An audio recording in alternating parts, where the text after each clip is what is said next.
Love notes ಏನಿದೆ, ನಿಮ್ಮ person ಕಡೆಯಿಂದ ಏನು ಲವ್ ನೋಟ್ ಇದೆ? I care about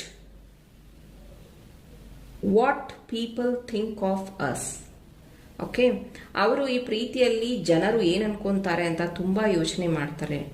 may be ನಿಮ್ಮಿಬ್ಬರ ಮಧ್ಯೆ ಇರುವಂತಹ ಡಿಫರೆನ್ಸಸ್ ಇರಬಹುದು, ಅಥವಾ ಮೇ ಬಿ ನಿಮ್ಮ ಲವ್ ಲೈಫ್ ಯಾರಾದ್ರೂ ಹೇಳ್ಕೊಳಕ್ ಆಗದೆ ಇರುವಂತದ್ದು ಇರಬಹುದು, ನಿಮ್ಮ ಸೀಕ್ರೆಟ್ಸ್ ಇರಬಹುದು. ಮೇ ಬಿ ನೀವು ಪ್ರಪಂಚದ ಮುಂದೆ ನೀವು ಹೇಳ್ಕೊಳಕ್ಕೆ ಆಗಲ್ಲ, ಅಥವಾ ಒಂದು ಫೋಟೋ ಫ್ರೇಮಲ್ಲಿ ನೀವಿಬ್ರು ಇರಕ್ಕಾಗಲ್ಲ ಅನ್ಸತ್ತೆ.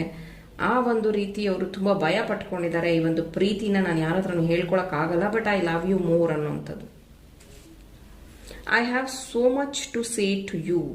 ನಾನು ನಿನಗೆ ತುಂಬಾ ಹೇಳಬೇಕು ಅಂತ ವಿಷಯಗಳು ಇದೆ, ಅದನ್ನ ಬೇಗ ಹೇಳ್ತೀನಿ. ನಾನು ನಿನ್ನ ಹತ್ರ ತುಂಬಾ ಮಾತಾಡಬೇಕು, ತುಂಬಾ ವಿಷಯಗಳಿದೆ ನನ್ನ ಹತ್ರ ಅಂತ ಹೇಳ್ತಿದ್ದಾರೆ.